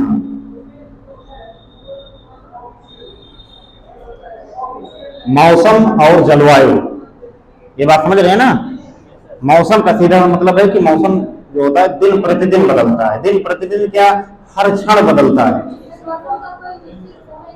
हाँ, निश्चित समय नहीं होता, वो कभी भी दिन में 4 बार बदल सकता है। जैसे अभी देखिए धूप थी तो छांव हो गई, अभी 5 मिनट बाद हो सकता है बारिश भी होने लगी, है नहीं, फिर 5 मिनट बाद धूप भी खिल सकती है 10 मिनट बाद। यानी मौसम दिन प्रतिदिन की घटनाओं का एक संग्रह है। और जलवायु जो है अमूमन कई वर्षों का औसत होता है। हाँ, दीर्घकाल के लिए। मौसम लघुकाल के लिए और ये दीर्घकाल के लिए। और इनके घटक, यानी मौसम या जलवायु शब्द जब हम बोले तो इनके घटक क्या होते हैं? इनके घटक होंगे तापमान, हवाओं की गति, आर्द्रता, वायुदाब, ये सब क्या है? ये जलवायु या मौसम के घटक हैं। तो ये किस प्रकार से क्रियाशील होंगे हमारे वायुमंडल में, देखिए वो सब कौन निर्धारित करता है? वायुमंडल ही निर्धारित करता है, क्योंकि बुनियाद वही है। क्योंकि ये सभी घटनाएं कहाँ हो रही हैं? वायुमंडल में तो हो रही हैं। अगला लिखो, पराबैंगनी किरणों से सुरक्षा। अभी तो कौन 10-12 लिखा दें इसे। महत्व अगर लिखना है तो महत्व आप बहुत सारी चीजों का लिख सकते हैं। पराबैंगनी किरणों से या अल्ट्रावायलेट किरणों से सुरक्षा, संचार की सुविधा, संचार की सुविधा, संचार की सुविधा। अब संचार की सुविधा को इसमें बताने की जरूरत आपको है नहीं, आयन मंडल आपके दिमाग में आ जाना चाहिए जो है नहीं। तो संचार की सुविधा, आगे लिख दो, वायु परिवहन, वायु परिवहन, वायु परिवहन। वायु परिवहन कैसे संभव है? जब आप वायुमंडल के बारे में जानेंगे, वायुमंडल ही नहीं होगा तो वायु परिवहन संभव ही नहीं होगा। इसके अलावा आर्थिक प्रभाव में भी आप लिख सकते हैं। लिख दीजिए आर्थिक प्रभाव, ब्रैकेट में लिख दीजिए कृषि, उद्योग, कृषि, उद्योग आदि, कृषि उद्योग आदि। आर्थिक प्रभाव इसलिए मैंने लिखा है क्योंकि अगर वायुमंडल नहीं होगा तो कृषि संभव नहीं होगी। कृषि संभव नहीं होगी तो बहुत सारे उद्योग धंधे, हमारी अर्थव्यवस्था जो है वो कृषि पे आधारित है जो, क्योंकि किसी भी उद्योग के लिए रॉ मटेरियल चाहिए होता है, और रॉ मटेरियल ही नहीं होगा तो आप उद्योग लगा के क्या करेंगे? जो जैसे जब भारत देश आजाद हुआ तो भारत की जो पहली पंचवर्षीय योजना बनाई गई, ठीक है, फर्स्ट जो पंचवर्षीय योजना बनाई गई, 5 ईयर प्लान बनाया गया, उसमें टारगेट क्या रखा गया? कृषि को, कि कृषि का पहले हम विकास करेंगे। कृषि का विकास करने के पीछे 2 मकसद थे। पहला मकसद तो ये था कि पहले तो लोगों का हम पेट भर ले जाएं। नहीं, भूखा आदमी बहुत शैतान होता है, ठीक है, वो शांत बैठेगा नहीं तो अपराध नहीं कम होंगे। और दूसरी चीज, जब हम उद्योग या उद्योगीकरण करेंगे तो अपने उद्योगों को कच्चे माल के रूप में क्या देंगे? क्योंकि हमारा देश कृषि प्रधान देश है, यहाँ पे जितने भी उद्योग धंधे हैं अधिकांश किस पे आधारित है? कृषि पे। इसलिए कई बार आप लोग पढ़ते हैं कि भारत भैया कृषि प्रधान देश है, कृषि प्रधान देश है, और जितने भी उद्योग धंधे बड़े छोटे लगे हुए हैं उसमें आप देखेंगे तो अधिकांश कृषि आधारित हैं। चाहे कपड़ा उद्योग हो, कपड़ा उद्योग में कपास का उत्पादन किया जाएगा कि नहीं? हालांकि उसके लिए और सारे विकल्प भी हैं। कपड़े और केवल कृषि से या कपास से ही नहीं बनाए थे, और बहुत सारी चीजें बनाए थे, लेकिन मुख्य तौर पे कपड़े तो कपास से ही बनाए जाते हैं। चीनी उद्योग है, नमक उद्योग है, जितने भी आप चीजें खाते पीते हैं, उपभोक्ता चीजें हैं, उसमें अमूमन चीजें जो हैं उसकी कृषि ही की जाती है। तो उनको कच्चा माल प्रोवाइड करवाने के लिए, क्योंकि किसी भी उद्योग के लिए सबसे जो बेसिक चीज होता है, बुनियादी चीज होता है, वो कच्चा माल होता है। कच्चा माल होता है। इसके अलावा बहुत सारी द्वितीयक चीजें भी होती हैं। जैसे कोई उद्योग लगाना है तो सबसे पहले हम ढूंढेंगे कच्चा माल, दूसरा चीज ढूंढेंगे श्रम, शर्माने वाला नहीं, श्रम, लेबर, तीसरी चीज पूंजी, पैसा होना चाहिए ना, नहीं कैसे उद्योग धंधा लगा पाएंगे। तीसरा चीज इन्वायरमेंट क्लियरेंस ठीक ठाक हो। इन्वायरमेंट क्लियरेंस का मतलब बहुत ज्यादा पर्यावरण को नुकसान न पता लगे पक्के पिला के ईंट भट्ठा उद्योग खोल दिए, ठीक है, तो इसका क्लियरेंस मिलेगा ही नहीं आपको जो है, ठीक है। यानी स्थान ठीक ठाक होना चाहिए कि जहाँ पे कोई दिक्कत ना हो। जल होना चाहिए, जो भी उद्योग है, ठीक है, उसको ट्रांसपोर्ट करने के लिए हमको सड़क अच्छी होनी चाहिए। सड़क, रेल मार्ग, वायु मार्ग सबसे जुड़ा हुआ होना चाहिए जो, ठीक है। तो ये सब बुनियादी चीजें हैं किसी भी उद्योग धंधे के लिए जो, और ये सारी बुनियादी चीजों में आप देखेंगे तो वायुमंडल की बड़ी भूमिका है। इसीलिए भारत को कहा जाता है कि भारत एक कृषि प्रधान देश है तथा यहाँ की कृषि मानसून का जुआ है।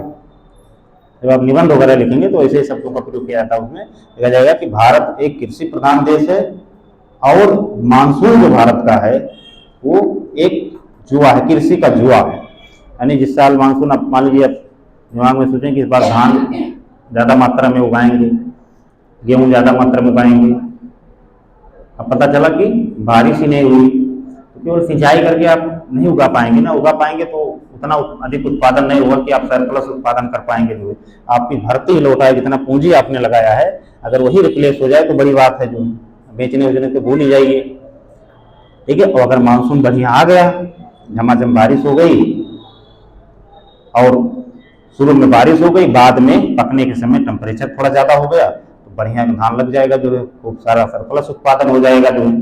तो इसीलिए कहा जाता है कि भारत की कृषि जो है वो मानसून का जुआ है।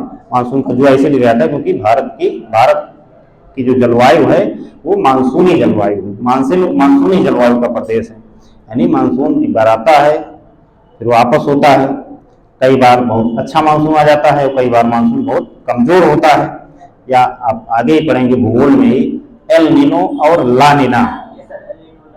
एल नीनो और ला नीना, इसका मतलब है कि सीधा ये भारत के मानसून से जुड़ा हुआ है, बहुत बड़ा कॉन्सेप्ट है भूगोल में, ठीक है। ये पूरे आप सोचिए कि अमेरिका से लेकर अमेरिका, ऑस्ट्रेलिया, प्रशांत महासागर, वहाँ गर्म ठंड, हवाओं की गति, फिर भारत का मानसून कब बनता है, किस प्रकार से उसका स्ट्रक्चर है, ये सारी बातें इसमें सम्मिलित होती हैं।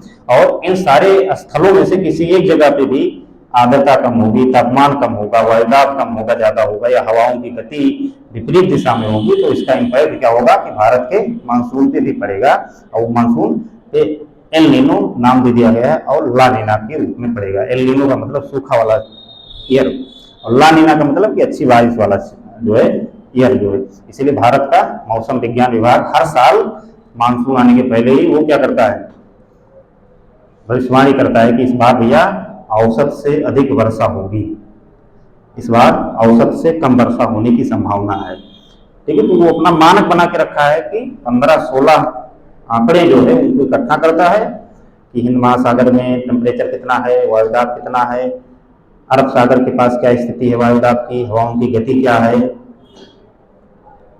दक्षिणी अमेरिका के पूर्वी या पेरू तट पे क्या स्थिति है, ऑस्ट्रेलिया के पास क्या स्थिति है, भारत में कितना टेम्परेचर है, लो प्रेशर कितना जनरेट हो पा रहा है, ठीक है। वो सब सारे आंकड़े जो है, या ह्यूमिडिटी क्या है, सबको आंकड़े का अपने एक औसत निकाल के अनुमान लगा देता है कि भैया इस वर्ष जो है भारत में मानसून जो है अच्छा रहेगा, या औसत से अधिक बारिश होगी। 96 से 106% के बीच में अगर बारिश होगी तो उसको माना जाता है कि औसत वर्षा। अगर इससे कम हो गई 96 से तो माना जाएगा औसत से कम वर्षा हुई, अगर इससे ज्यादा हो गया तो माना जाता है औसत से अधिक वर्षा, यानी इतना मिलीमीटर वर्षा हुई, तो इसका मतलब माना जाएगा कि वर्षा ठीक ठाक हुई है। तो हर साल जो है ये अनुमान लगाया जाता है। तो वायुमंडल के आपके रहने से न केवल कृषि बल्कि उद्योगों पे भी प्रभाव इसका स्पष्ट तौर पे दिखता है जो, ठीक है। हाँ, पहली पंचवर्षीय योजना में कृषि को मुख्य वो बनाया गया, दूसरी पंचवर्षीय योजना में कहा गया उद्योग लगाओ। तो दूसरी पंचवर्षीय योजना में मूल टारगेट जो था उद्योगीकरण का था, पहले में कृषि था जो, इसी कारण था जो, ठीक है। तो कितने हो गए महत्व, 8 हो गए, बात बहुत पर्याप्त है किसी भी उत्तर को लिखने के लिए, ठीक है। अगर 8 बातें आपको पता है तो बहुत पर्याप्त है, ठीक है। अब कोई पूछ ले कि वायुमंडल का क्या महत्व, तो आप आसानी से बता। महत्व का मतलब कि कितना उपयोग है हमारे लिए, अगर आपसे किसी प्रश्न में पूछे कि महत्व बताइए, किसी प्रश्न के लास्ट में रहे, लेकिन तो महत्व बताने का मतलब, महत्व का मतलब उपयोग, उपयोग क्या है, तो उसी उपयोग को बताना है और क्या। महत्व का मतलब कितना उपयोगी है, कितना संसाधन, संसाधन की परिभाषा आप लोग जानते हैं कि नहीं। संसाधन का क्या मतलब हुआ? संसाधन का मतलब ये हो गया कि कोई भी वस्तु हो, ठीक है, जिसका एक मौद्रिक मूल्य हो। मौद्रिक मूल्य की मतलब खरीद बेच सकते हो, ठीक है। अगर किसी के पास है तो उससे पैसा देके हम ले लें, या हमारे पास है तो वो हमसे ले ले, जो है यानी मौद्रिक मूल्य हो। उस वस्तु का मानव जीवन को सुगम बनाने, सरल बनाने में उपयोग हो। तीसरी चीज कि वर्तमान टेक्नोलॉजी से उसको हम प्राप्त भी कर पाए, जो वर्तमान टेक्नोलॉजी से उसको हम बना भी पाए। ऐसा नहीं कि ये एक टुकड़ा बना दिए असरफी का, वो लेके पूरे देश में घूम रहे हैं, दूसरा बन ही नहीं पा रहा है, तो कैसा संसाधन जो लोगों तक ना पहुंचे। जो मान लीजिए आपने कोई एक कार ऐसी बना दी कि वो धरती भी चल रही है, आकाश में देता है, गियर बदलिए फट से उड़ने लगे, पानी में भी वो नाव बन जाए, ऐसी एक बना दी।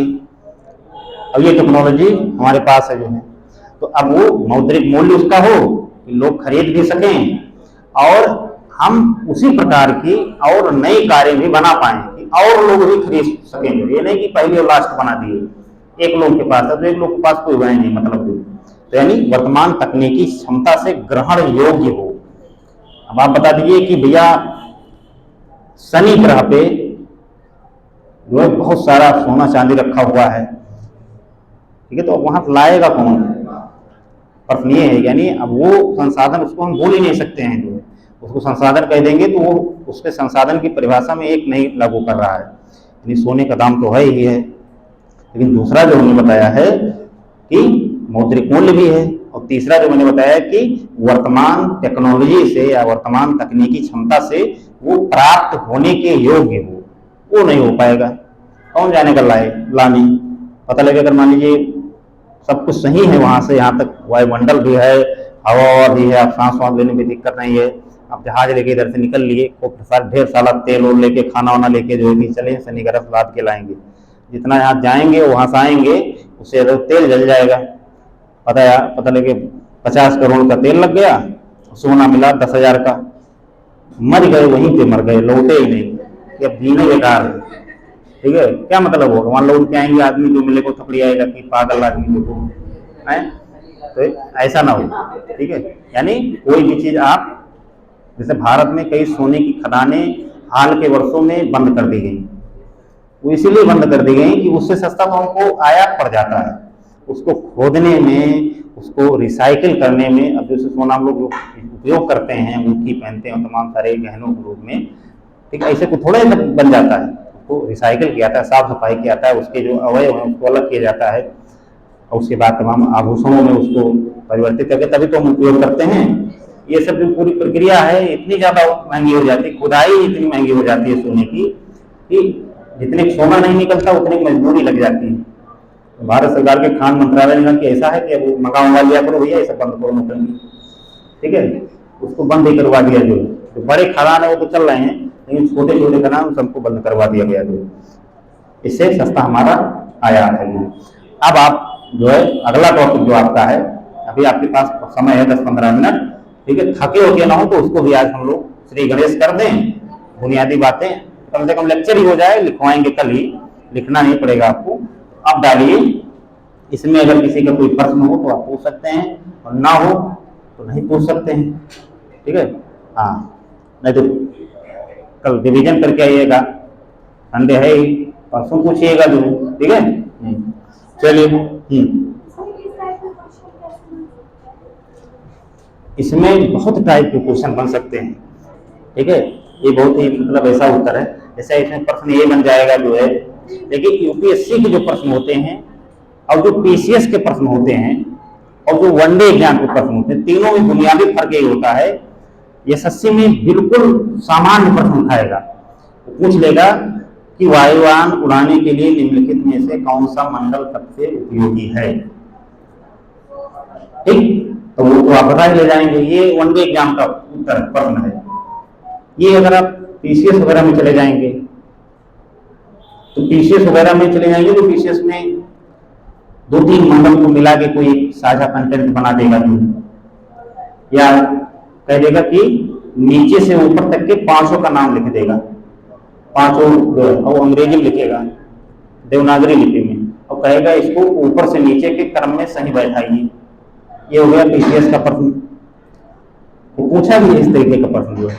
मैं एक उदाहरण भी दे रहा था कि 2018 में 2 प्रश्न वायुमंडल से दिया और दोनों प्रश्न केवल यही थे दो, अगर उसमें इंग्लिश में अगर उस मंडल का नाम अगर आदमी पता होता तो आसानी से प्रश्न कर लिया जाता। स्ट्रेटोस्फीयर, ट्रोपोस्फीयर शब्द लिख दिया जो है। अब बहुत लोग कंफ्यूज हो गए जो हिंदी माध्यम के थे कि अरे यार ये क्या है ट्रोपोस्फीयर स्ट्रेटोस्फीयर, और इसमें कंफ्यूज हो गए, गलत मार के चले आए। ठीक, तो कई बार वो अंग्रेजी में आपको फंसा देगा, कई बार आपसे पूछ लेगा कि क्षोभ या वर्षा होने के लिए या मौसम और जलवायु के लिए निम्नलिखित में से कौन सा मंडल उत्तरदायी है। ऑप्शन दे देगा 4 मंडल का जो है, ये पीसीएस के लेवल का वो है। यूपीएससी में जो पूछेगा, यूपीएससी में इस प्रकार का प्रश्न पूछेगा कि जो सब जो तथ्यात्मक भी रहते हैं और थोड़ा बहुत कॉन्सेप्ट भी वो कहीं दूर दूर तक आपको समझ नहीं आएगा। उसी लिए पूछेगा कि गोल्डीलॉक्स जोन क्या है, जो हाल ही में समाचारों में था। वो है वायुमंडल का प्रश्न, लेकिन वो करंट को बेस्ड बना के पूछेगा कि गोल्डीलॉक्स जोन जो हाल ही में समाचारों में चर्चित था या चर्चा में था, वो निम्नलिखित में से क्या है। या पृथ्वी के वायुमंडल से संबंधित है, या पृथ्वी के वायुमंडल में रहने योग्य स्थानों से संबंधित है, या किसी एक सोने की खदान है, ठीक है, या सीरिया में एक चरमपंथी संगठन का नाम है। ठीक है, मतलब आप कंफ्यूज हो जाएंगे कि भगवान इतना बड़ा बड़ा अंतर एक एक जो है विकल्प में है। ठीक, अगर आप नहीं पढ़े नहीं लगा पाएंगे। वो पूछ लेगा कि यदि पृथ्वी के सौरमंडल में सौर तूफान का प्रवेश होता है तो इसका निम्न प्रभाव पड़ेगा या आबलिक नहीं पड़ेगा। ठीक है, 2-3 बातें लिखेगा जो आपकी सोच से परे होंगी, वो आपकी सोच से परे होंगी कि यार ये भी प्रभाव पड़ सकता है,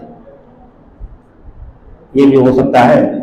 ठीक है, जब तक आपका पूरा कॉन्सेप्ट नहीं क्लियर होगा तब तक आप उसको कर ही नहीं पाएंगे। समझ गए? तो इस प्रकार का प्रश्न जो बनेगा वो यूपीएससी में बनेगा। वो ये नहीं पूछेगा मंडल आप बताइए, हिंदी अंग्रेजी में बताइए, सब नहीं। या वायुमंडल से संबंधित कोई ऐसी बात जो प्रेजेंट टाइम में अंतर्राष्ट्रीय मीडिया में या किसी न किसी कारण से चर्चा में रहेगी। ठीक है, तो उससे संबंधित प्रश्न जो है वो टेक्नोलॉजी से संबंधित प्रश्न जो है वो आपके सामने आ जाएगा। ठीक है, तो इस तरीके का प्रश्न यूपीएससी में बनता है। और पीसीएस में कैसे बनता है, वनडे एग्जाम में क्या बनता है, वो आपसे अब आप समझ गए होंगे कि कैसे प्रश्न बनते हैं। जो समझ गए, आगे बढ़े, चलो बढ़ा जाए।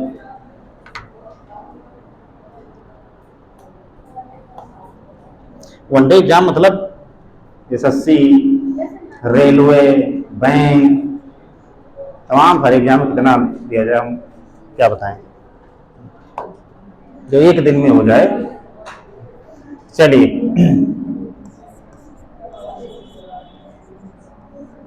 समुद्र विज्ञान।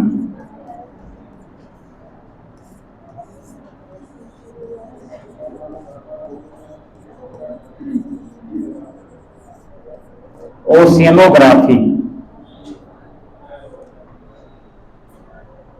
ओशियनोग्राफी का सीधा सा मतलब है, इतने भी तो मूल टॉपिक का नाम है, तो मूल टॉपिक है उसका नाम है ओशियनोग्राफी। ओशियनोग्राफी में हम लोग को ये जानना है क्योंकि इस पृथ्वी पे हमको भूगोल में 3 चीजों के बारे में पढ़ना रहता है। या तो वायुमंडल के बारे में पढ़ा जाएगा, कोई बात होगी, यानी जहां रह रहे हैं, या तो उसके ऊपर की बात होगी, या तो जहां खड़े हैं उसके नीचे की बात होगी, यानी इंटीरियर। और या तो कुछ बात होगी जलमंडल की, क्योंकि माना जाता है कि पृथ्वी पर लगभग 70-71% जलीय भाग है। और या तो स्थलखंड की बात होगी। अब इसमें इंपॉर्टेंस जो है वो किसकी ज्यादा है, उसको उसी के अनुपात में भूगोल में पढ़ा भी जाता है। जैसे स्थल मंडल हो गया।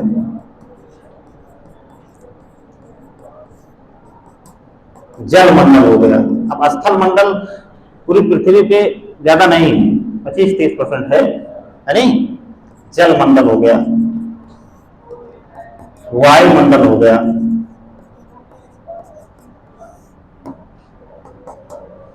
या आप स्थल मंडल में इंटीरियर ऑफ द अर्थ भी शामिल हो जाता है तो उसको अलग से नहीं लिखते हैं।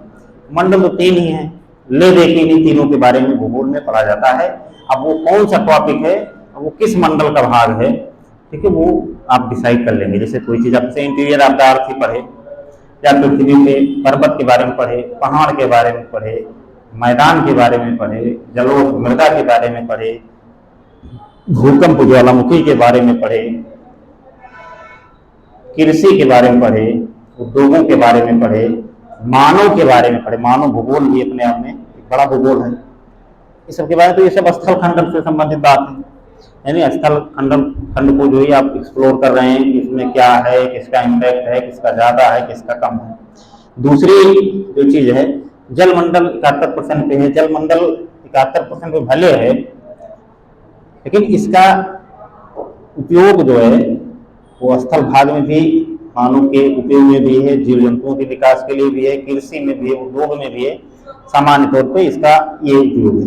लेकिन जो बड़े भाग में जल है, जिसको सागरों में या महासागरों में उपस्थित है, ठीक है, उसको हम डायरेक्ट पीते नहीं, ठीक है। तो उसको उस दृष्टिकोण से उसका अध्ययन हम करेंगे कि वो किस किस संसाधन के रूप में, जलमार्ग के रूप में, या तमाम सारे जीव जंतुओं के रहने के स्थान के रूप में, जैसे शैवाल वगैरह हैं उनके रूप में, सागरीय क्षेत्रों में मछली उछली पकड़ने के रूप में, तमाम सारे प्रयोगों के रूप में।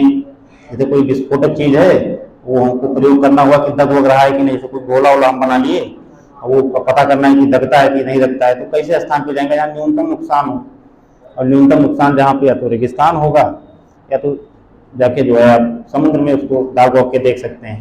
लेकिन समुद्र में हो सकता है कि पानी उनी चला जाए तो मिस भी हो जाए, और रेगिस्तान में सब रिस्क नहीं। इसलिए भारत में देखो कहाँ पे किया, रेगिस्तान पोखरम राजस्थान में किया जो, ठीक। तो एक तरह के प्रयोग के लिए भी महत्व होता है जो। और ऐसे देश में ज्यादा महत्व होता है कि जहाँ पे जलीय भाग भी पर्याप्त है। बहुत सारे देश हैं कि जो जिनकी सीमा जल से लगी ही नहीं है। हाँ, मंगोलिया, बहुत सारे देश हैं लैंड लॉक कंट्री जिनको बोला जाता है, जिनकी सीमा जल से लगी ही नहीं है, तो उनके लिए जल सेना का कोई महत्व नहीं। अब भारत की अगर बात करें, क्योंकि भारत के संदर्भ में बातें कर रहे हैं, तो भारत में जल सेना का महत्व नहीं है, बहुत महत्व है। भारत में थल सेना का भी महत्व है। इसलिए महत्व क्योंकि भारत की सीमा थल से लगी है कई देशों से। चीन, पाकिस्तान जैसे देश हैं जो हमारे जो है परम प्रतिद्वंदी, ठीक है। उनसे हमारा कब गोला तमाशा शुरू हो जाए, ठीक है, वो किसी भरोसा नहीं है जो है, कब घटना हो जाए, कब हम प्रतिक्रिया करें, कब वो हमारे ऊपर प्रतिक्रिया करें, ये सब कोई पता होता नहीं है। तो यानी स्थल सेना भी भारत की मजबूत है, पैदल सेना जिसको बोला जाता है, आर्मी। अब कुछ ऐसे क्षेत्रों से भी भारत की सीमाएं जुड़ी हुई हैं कि जहाँ पे ना स्थल सेना काम कर पाएगी और न जल सेना जा पाएगी। पहाड़, पर्वत, बड़ी बड़ी घाटियां, पहाड़ियां, वहां स्थल सेना कूदा दोगे, पता लगे खाई वाई गिर गए, जिंदे नहीं लौट पाएंगी, बड़ा नुकसान हो जाएगा। तो वहां के लिए हमारे लिए बढ़िया सी वायुसेना होनी चाहिए कि ग्राम ग्राम से स्टार्ट करें और सब में से लेके बाबू पहुंच जाएं। तो देखिए भारत की वायुसेना भी दुनिया में तीसरे चौथे नंबर की वायुसेना है। वायु थल सेना भी तीसरे चौथे नंबर, दूसरे नंबर की वायुसेना है। जल सेना की भी यही स्थिति है। यानी एक को बैलेंस, तीनों को विकास किया गया, तीनों को विकसित किया गया है कि तीनों को हम तीनों प्रकार की चुनौतियों से निपट पाएंगे। जैसे हमने सेना तैयार करके रखी है कि तीनों चीजों से हम सुरक्षित हो पाए, उसी प्रकार से हमको जो पढ़ने वाले लोग हैं, नौकरशाह हैं, हमारे IAS PCS हैं, जो थिंकर बनेंगे भविष्य में, नीतियों के निर्माण में वो ज्ञान की भूमिका अदा करेंगे, ठीक है, उनको भी भारत के स्थल खंड के बारे में, भारत में दुनिया के स्थल खंड के बारे में, जलीय भागों के बारे में भी बढ़िया से जानकारी हो, वायुमंडल के बारे में भी बढ़िया थोड़ी बहुत जानकारी हो, ठीक है। पता नहीं आप मौसम विज्ञान विभाग वाले क्षेत्र में चले गए।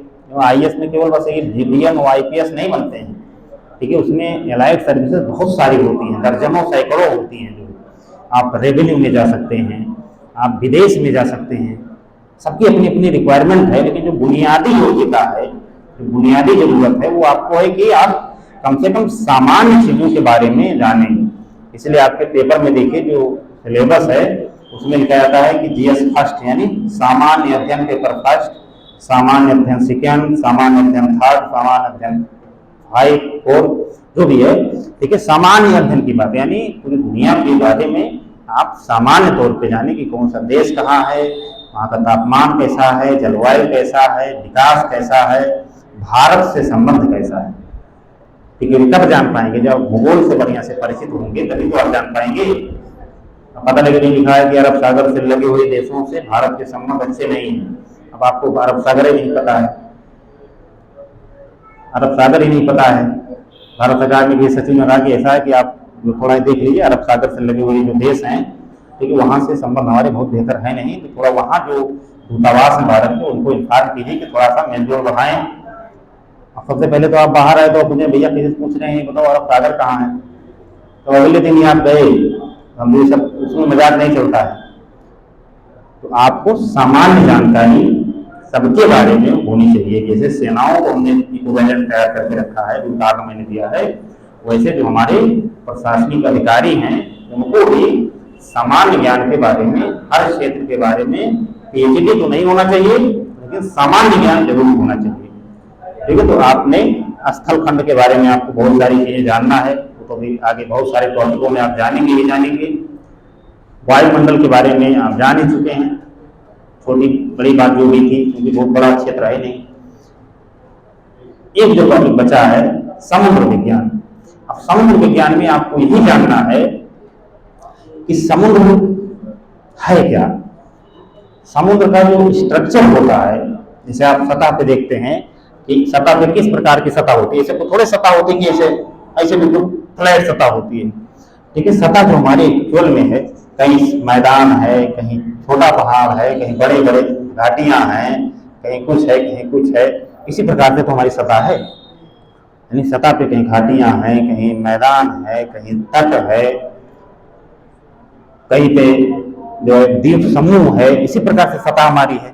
ठीक इसी प्रकार से जब आप जल में जाएंगे या जलीय भागों में जाएंगे तो उसमें भी कहीं आपको ढाल मिलेगा, कहीं आपको जो है मग्न तट मिलेगा, कहीं आपको मैदान मिलेगा जिसको महासागरीय मैदान कहा जाता है, और कहीं आपको गर्त मिलेगी, ठीक है। यानी महासागरीय जो उच्चवच है, पहला टॉपिक यही है महासागरीय उच्चवच, ठीक है। तो महासागरीय उच्चवच में जितने भी टॉपिक हैं, जितने भी उसके भाग हैं, ठीक है, वो सब हम आप जैसे स्थल खंड में हम देखते हैं पर्वत है, पठार है, मैदान है, उसी प्रकार से इसमें भी ढाल यानी महाद्वीपीय मग्न ढाल, महाद्वीपीय मग्न तट, महासागरीय मैदान और महासागरीय गर्त, अमूमन ये 4 स्थल खंड आपको महासागरीय नितल पर भी देखने को, यानी महासागर का नितल, नितल मतलब कि जहाँ से जमीन जुड़ी हुई है, यहाँ तक पानी वो तल, जो बिल्कुल नीचे वाला भाग है, ठीक है, सतह जिसको, वो हम लोग का क्या है नितल। तो महासागरीय नितल किस प्रकार का है, सबसे पहले हमको उसके बारे में जानना है। जो नितल के बाद हमको ये जानना है कि महासागरीय जो कानून है वो क्या है, क्योंकि महासागरों में बड़ा योगदान है, ठीक है। अब देखेंगे जितना व्यापार होता है, ठीक है, महासागरों के माध्यम से होता है। बड़े बड़े जहाज के कंटेनर जो है किसी देश से तेल ला रहे हैं, कहीं देश से अनाज लेके जा रहे हैं, कहीं कुछ जो हमारे पास नहीं है वो ला रहे हैं, जो हमारे पास सरप्लस है उसको हम ले जा रहे हैं, बेच रहे हैं, दुनिया में पैसा कमा रहे हैं। यही तो चल रहा है दुनिया में व्यापार में, और क्या है व्यापार का मतलब लेन देन। तो अब सागर के बारे में आप नहीं जानना है, सागर के बारे में आपको जानना जरूरी है। दूसरी चीज कि ये भी संभव है कि जिस क्षेत्र पे आपका देश है उसके अगल बगल भी छोटे द्वीपीय देश हों, जैसे भारत के द्वीपीय देशों में श्रीलंका है, मॉरिशस है, मालदीव है, ये सब छोटे छोटे देश हैं नहीं। अब इनसे हमारी सीमा कैसे जलीय भागों में डिसाइड होगी, क्योंकि भारत देश का भुक्तभोगी रह चुका है। जो है श्रीलंका के मामले को ले लीजिए या मालदीव से संबंधों को ले लीजिए जलीय क्षेत्र में या जो है पहले थोड़ा बहुत महत्व उसको कम दिया जाता था सुरक्षा के दृष्टिकोण से कि यार खाली हमारी दिक्कत जो है वो भारत पाकिस्तान के बॉर्डर पे ही, वहाँ पे अगर हम अपनी सुरक्षा को जो है सही कर ले गए तो बहुत ज़्यादा दिक्कत है नहीं। जब इन दोनों देशों में देखे पता लगे नेपाल के, अब नेपाल से तो हमारा रोटी बेटी का रिश्ता था, अब पता लगे जितने घुसपैठिए आते थे वो नेपाल के रास्ते से आने लगे। तब ये वाला क्षेत्र मजबूत किया गया, नेपाल का और बांग्लादेश का। तमाम सारे लोग ऐसे आ गए कि जो मतलब यहाँ गरीबी थी, वहाँ भुखमरी थी, या संघर्ष था, जातीय संघर्ष था, धार्मिक उन्माद था, उस कारण से भारत में आ गए। भारत में पहले से ज्यादा लोग थे, वो भी समस्या हमको दिखी कि सुरक्षा संबंधी समस्या है। लेकिन जलीय भाग को हम थोड़ा सा ये मान के चलते थे कि वो सुरक्षित है। लेकिन 2008 में भरम भी हमारा टूट गया। जब मुंबई में अटैक हुआ, जो भी अटैक करने वाले लोग थे, दुर्दांत आतंकी थे, वो सब उसी रास्ते से आए, जलीय भागों से आए। तो हमको लगा कि नहीं, अब जलीय क्षेत्रों की सुरक्षा भी हमारा एक बड़ा मुद्दा है। तो जलीय क्षेत्रों में सुरक्षा एक मुद्दा बना। दूसरी तरफ जलीय क्षेत्रों में हमारे बड़े बड़े बंदरगाह हैं, तमाम देशों से जुड़े हुए हैं, ठीक है। बहुत सारे देशों के जहाज वहाँ आते हैं, रुकते हैं, ईंधन भरवाते हैं, 2-4 दिन लंगर डालते हैं, उसके बाद फिर जाते हैं। हमको पैसा वैसा भी देके जाते हैं, टोल भी लेते हैं। हम ऐसे तो थोड़े फ्री में खड़ी करते हैं। जो केरल में देखो, अमेरिका ब्रिटेन का एक फाइटर जेट खड़ा हो गया था, कि खराब हो गया था, इसको इमरजेंसी लैंडिंग करा दी गई, ठीक है। उसका एक दिन का किराया जो है 12-13 लाख रुपया था, एक दिन खड़ा करने का। क्योंकि फाइटर जेट है ना, फाइटर जेट को किसी देश में भी उतरने नहीं दे जाता कि पता नहीं कौन सा तुम भर के लाए हुए, हम छोड़ दो, हम लोग उड़ जाएं जो है, ठीक है। तो वहाँ की सुरक्षा है। दूसरी चीज है कि जो तटीय क्षेत्र के हमारे लोग हैं, ठीक है, उन लोगों की सुरक्षा और आजीविका, ये दो महत्वपूर्ण चीज है। सुरक्षा तो हम देख लेंगे, हमारी सेनाएं देख लेंगी, लेकिन अब वहाँ क्या पानी पी के समुद्र का जिएंगे? वहाँ पे जो आसपास तटीय क्षेत्र के लोग होंगे, उनका जो प्राइमरी क्षेत्र होगा वो होगा मत्स्यन, यानी मछली पकड़ना, ठीक है। अब मछली पकड़ते पकड़ते पता लगे कि जो मछली पकड़ने वाले, उनको पता तो थोड़ा है कि हमारी सीमा जलीय क्षेत्रों में कहाँ तक है। और जलीय क्षेत्रों में आप कैसे पता लगा पाएंगे कि हम भारत की सीमा रेखा में है कि नेपाल की और श्रीलंका की सीमा रेखा में आ गए? तो कई बार आप देखिए कि आप समाचार पत्रों में देखते हैं कि भारत के इतने मछुआरे श्रीलंका ने पकड़ लिया, श्रीलंका के इतने मछुआरों को पाकिस्तान ने पकड़ लिया या भारत ने पकड़ लिया, और भारत ने श्रीलंका के इतने मछुआरों को जो है घुसपैठ के चक्कर में पकड़ लिया। तो कई बार कंफ्यूजन में एक छोटा मोटा संघर्ष चलता रहता है, ठीक है। उनको जाल वाल से पकड़ लिए, 10-15 दिन बंद रखे, उसके बाद फिर छोड़ दिए, कोई फांसी नहीं दे देता है, तो उनका तो नुकसान हो जाता है ना। और दोनों देशों के बीच में जो एक कूटनीतिक बोलचाल है, उससे भी धक्का लगता है। तो इसलिए उसको भी हमको रखना है, और उसके लिए हमको वहाँ की बुनियाद को समझना पड़ेगा कि महासागरीय क्षेत्रों में कहाँ तक हमारा अधिकार क्षेत्र है, महासागरीय जो अंतर्राष्ट्रीय स्तर का कानून है वो कहाँ तक का है, महासागरीय कानून यानी कि कितने नॉटिकल मील तक का हमारा क्षेत्र है जहाँ पे हमारी संप्रभुता है, कितने में ऐसा है कि जहाँ पे हम केवल व्यापार कर सकते हैं। ये सारी बातें आपको महासागरीय या ओशिनोग्राफी में पढ़ाई जाएंगी, ठीक है। तो पहला टॉपिक जो महासागरीय कानून का है वो हम लोग कल शुरू करेंगे। हेडिंग बंद करे डाल दीजिए, रहने दीजिए, हेडिंग भी कर लगवाएं। चलिए, जाइए, आप 10-15 मिनट समय ज़्यादा दिए, थक भी गए, बहुत ज़्यादा होंगे, जाइए खाइए पीजिए सब लोग। लेकिन हाँ, क्वेश्चन जो दिए थे कल वो आप जमा कर दीजिए, ठीक है।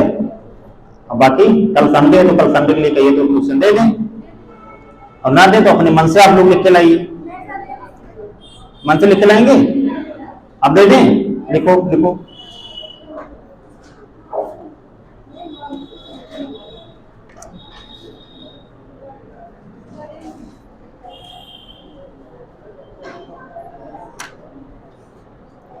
लिखो, किसी भी राष्ट्र की भौगोलिक अवस्थिति, किसी भी राष्ट्र की भौगोलिक अवस्थिति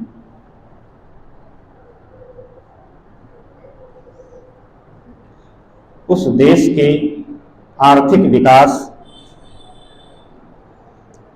भौगोलिक अवस्थिति उस देश के आर्थिक विकास एवं सुरक्षा का आधार होती है। आर्थिक विकास एवं सुरक्षा का आधार होती है। आधार, बेस, आधार होती है, समीक्षा कीजिए।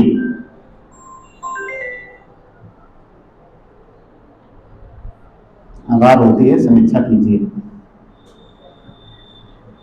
बस ये आप लिख के लाइए, ठीक है। हाँ, इसको थोड़ा समझ लीजिएगा कि कह क्या रहा है, उसके बाद लिखिएगा, नहीं तो कुछ भी लिख लाएंगे आप लोग।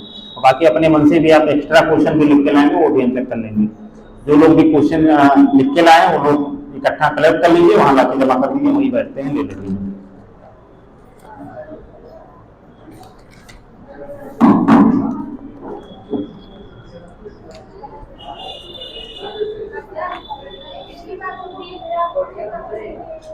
अच्छा, अभी नहीं दिए हैं क्या? चलो।